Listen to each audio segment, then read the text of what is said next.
no progress before the deadline. What we know is that House Speaker Mike Johnson sent his House home, and so even though the Senate did vote on that bill, if it was to advance, there'd be nobody there to approve it on the House side and then send it to the president. And so this was a done deal sort of from the beginning.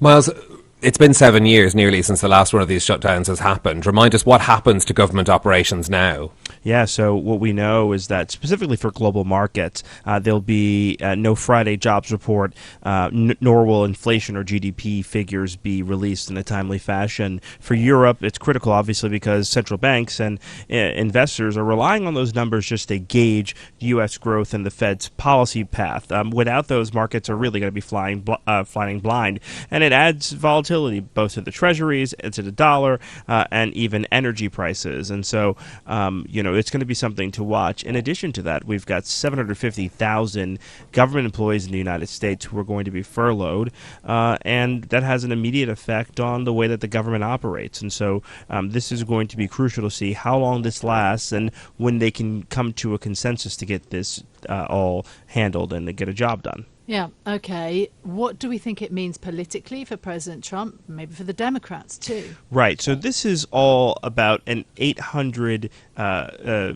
million sticking point, right? The belief was that if they went through with this plan to cut the Affordable Care Act and cut the subsidies and to cut Medicaid, that 10 million people would be out of health care. Trump doesn't see it that way. He sees it as a cost savings. And so the Democrats will use this in 2026. The Republicans will use this in 2026 as they run for office. But what this really means is that people could be out of health care, and the Democrats did not want to be seen as the party that was going to make people lose their health care. Yeah, I mean, look, this is such an interesting moment then to watch politically what happens from here as well. What are the next, I suppose, key moments we should be watching for as the deadline has passed? As you say, the government operations stopped in many areas. What happens next? Yeah, so basically both sides have to come together. The focus will be on how Hakeem Jeffries and, of course, Chuck Schumer and their conferences come together to figure out a way to work with Republicans. If there's a stalemate, much like the last time, you could be looking at 30-plus days.